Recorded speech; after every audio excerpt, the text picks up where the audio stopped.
নমস্কার বন্ধুরা, অনিতার রান্নাঘরে আরো একটি নতুন পর্বে আপনাদের সবাইকে স্বাগতম। আমার আজকের রেসিপি মাসালা কুলচা। তো মাসালা কুলচা বানানোর জন্য এখানে নিয়ে নিচ্ছি আমি 500 গ্রাম ময়দা, 2 চামচ মতো চিনি, হাফ চামচ বেকিং পাউডার আর হাফ চামচেরও কম বেকিং সোডা, স্বাদ অনুযায়ী লবণ, 2-3 চামচ মতো সাদা তেল, সবশেষে দিয়ে দিচ্ছি 200 গ্রাম টক দই। এখন আমি শুকনো অবস্থায় সবকিছু খুব ভালো করে মাখিয়ে নেব। তবে বন্ধুরা, এই ময়দার মধ্যে আগে জল দেওয়ার দরকার নেই। আগে এই দই দিয়ে মাখিয়ে দেখবো যে এই ময়দাটা মাখানো হয় কিনা। যদি না হয় তাহলে সামান্য একটু জল আমি এর মধ্যে দিয়ে দেব। আমার মনে হচ্ছে সামান্য একটু জল লাগবে, তার জন্য খুব অল্প অল্প করে জল দিয়ে ময়দার একটা ডো বানিয়ে নিতে হবে। আগে বন্ধুরা খুব একটা বেশি পরিমাণে জল দেবেন না, তাহলে কিন্তু এই ডোটা একবারে নরম হয়ে যাবে, তখন কুলচাগুলো বানাতে কিন্তু অসুবিধা হবে। তার জন্য অল্প অল্প করে জল দিয়ে এই ময়দার একটা ডো বানিয়ে নিতে হবে। দেখুন, অল্প অল্প করে জল দিয়ে প্রায় 4-5 মিনিট ধরে এই ডোটা আমি খুব সুন্দর করে মাখিয়ে নিয়েছি। আর বন্ধুরা, এই ডোটা কিন্তু শক্ত করে মাখানো যাবে না, একটুখানি নরম করে মাখতে হবে। দেখতেই পাচ্ছেন ঠিক এরকম করে। এটা কিন্তু হয়ে গেছে। এখন একটা ঢাকা দিয়ে 10 মিনিটের জন্য রেখে দিচ্ছি। আর এই 10 মিনিটের মধ্যে বন্ধুরা আমি আলুর পুরটা রেডি করে নিচ্ছি। তার জন্য দেখতে পাচ্ছেন কিছু আলু আমি সেদ্ধ করে খোসা ছাড়িয়ে নিয়েছি। এখন হাত দিয়ে এই আলুগুলো খুব ভালো করে চটকে নেব।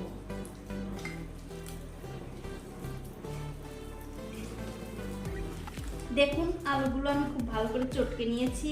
এখন আমি এর মধ্যে দিয়ে দিচ্ছি একটু আদা কুচি, কাঁচা লঙ্কা কুচি, পেঁয়াজ কুচি, একটু ধনে পাতা, স্বাদ অনুযায়ী বিট নুন, হাফ চামচ জিরার গুঁড়ো, 1 চামচ লঙ্কার গুঁড়ো, 1 চামচ ধনের গুঁড়ো, আর সবশেষে দিয়ে দিচ্ছি একটু কালো জিরা। আমি আবার সবকিছু দিয়ে এই আলুটা ভালো করে মাখিয়ে নেব।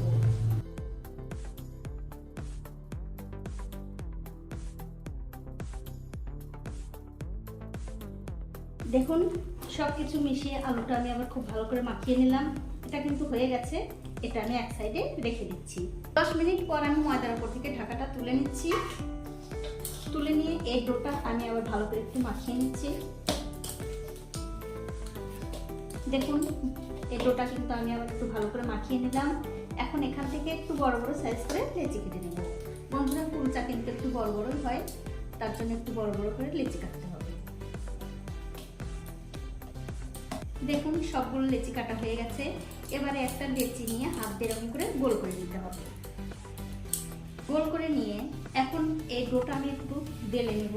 তার জন্য একটা রুটি বেলনার উপর দিয়ে দিলাম একটু ময়দা। আগে বন্ধুরা খুব একটা বড় করে কিন্তু বেলবো না, একটুখানি ছোট করে বেলে নেব। দেখুন, ঠিক এরকম করে। তারপরে এটা ঠিক এরকম করে হাতের মধ্যে নিয়ে যে পুরটা আমি বানালাম সেটা এই লেচির মধ্যে দিতে হবে। তারপরে খুব ভালো করে এই লেচির মুখটা বন্ধ করে দিতে হবে, যাতে এই জোড়াটা খুলে না আসে। ঠিক সেইভাবে লেচির মুখটা বন্ধ করতে হবে। দেখুন, ঠিক এরকম করে। দেখুন, এটা হয়ে গেছে। আর এই একই রকম করে আমি সবগুলো লেচির মধ্যেই পুর ভরে নেব। এটা আমি রেখে দিচ্ছি। দেখুন, 4টে লেচির মধ্যে আমি পুর ভরে নিয়েছি। আর বন্ধুরা, একবারে কিন্তু সবগুলো লেচির মধ্যে পুর ভরা দরকার নেই। এখন আমি একটা লেচি বেলে নেব।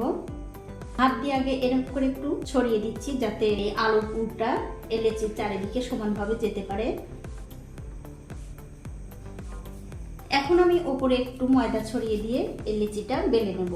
তবে বন্ধুরা, এই লেচিটা কিন্তু হালকা হাতে বেলতে হবে, খুব ভর দিয়ে কিন্তু বেলা যাবে না, মানে জোরে জোরে বেলা যাবে না, তাহলে কিন্তু পুরটা বেরিয়ে আসতে পারে। তার জন্য খুব হালকা হাতে এই লেচিটা বেলে নিতে হবে।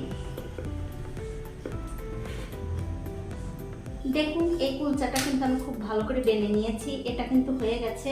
এখন আমি এর উপর দিয়ে দিচ্ছি সামান্য একটু কালো জিরা আর একটু ধনে পাতা কুচি।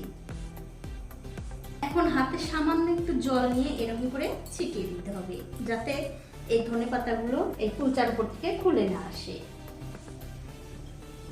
দেখুন, এটা কিন্তু হয়ে গেছে। এবারে এই কুলচাটা তুলে নিচ্ছি। খুব সাবধানে তুলে নিয়ে একটুখানি হাতে জল লাগিয়ে এই কুলচার নিচে দিয়ে দিতে হবে। এবারে দেখতে পাচ্ছেন আমি একটা রুটি তাওয়া গরম করতে দিয়েছি। তাওয়াটা যখন ভালো করে গরম হয়ে যাবে তখন গ্যাসের ফ্লেমটা মিডিয়ামে দিয়ে এই কুলচাটা তাওয়ার উপরে দিয়ে দিতে হবে। দিয়ে দেওয়ার পর কুলচার চারিদিকে একটু জল দিয়ে দিতে হবে।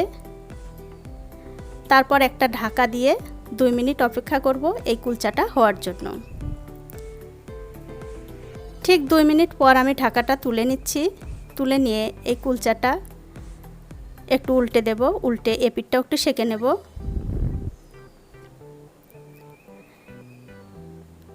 অপর পিঠ যখন একটু সেঁকা হয়ে যাবে তখন এই কুলচাটা তুলে একটা রুটি সেঁকার পর দিয়ে দিচ্ছি। দিয়ে গ্যাসের ফ্লেমটা বাড়িয়ে দিয়ে এই কুলচাটা আবার ভালো করে একটু সেঁকে নিতে হবে। দেখুন কুলচাটা কিন্তু আমি খুব ভালো করে সেঁকে নিলাম। এবারে গ্যাসের ফ্লেমটা একদম লোতে করে দিয়ে এই কুলচার উপরে একটু বাটার দিয়ে দিতে হবে। আর অবশ্যই কিন্তু বন্ধুরা এই বাটারটা দেওয়ার চেষ্টা করবেন, তাহলে কুলচাগুলো খেতে বেশি ভালো লাগবে। দেখুন বাটারটা কিন্তু আমি খুব ভালো করে দিয়ে দিলাম। এটা হয়ে গেছে, এটা আমি তুলে নিচ্ছি। আমি আরও একটা কুলচা ভেজে আপনাদের দেখিয়ে দিচ্ছি।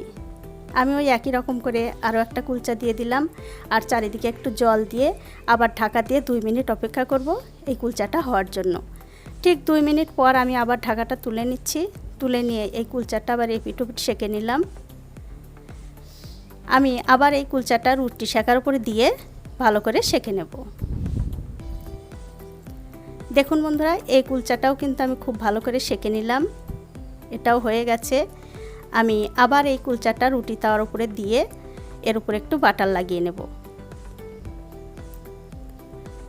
আর আমার এই ছোট্ট চ্যানেলটি যারা সাবস্ক্রাইব করেছেন তাদেরকে অনেক ধন্যবাদ, আর যারা সাবস্ক্রাইব করেননি তাদেরকে সাবস্ক্রাইব করে নেওয়ার অনুরোধ রইল।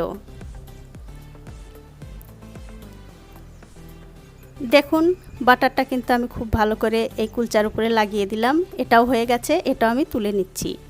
আর এই একই রকম করে আমি সবগুলো কুলচা বানিয়ে আপনাদের দেখাচ্ছি। তো এই দেখুন বন্ধুরা সবগুলো কুলচাই কিন্তু আমি এক এক করে বানিয়ে নিয়েছি। আর দেখুন কুলচাগুলো কত সুন্দর, একদম নরম, আর এটা কিন্তু খেতে দারুণ লাগে।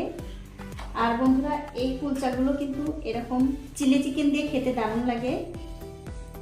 অবশ্যই আপনারা চিলি চিকেন কিংবা চিকেন কষা দিয়ে খেতে পারেন। খেয়ে আমাকে কমেন্ট করে জানাবেন কেমন হয়েছে। তো বন্ধুরা এতক্ষণ আপনারা দেখছিলেন অনিতার রান্নাঘর। ভিডিওটি যদি আপনাদের ভালো লেগেই থাকে অবশ্যই একটা লাইক, কমেন্ট আর শেয়ার করতে ভুলবেন না।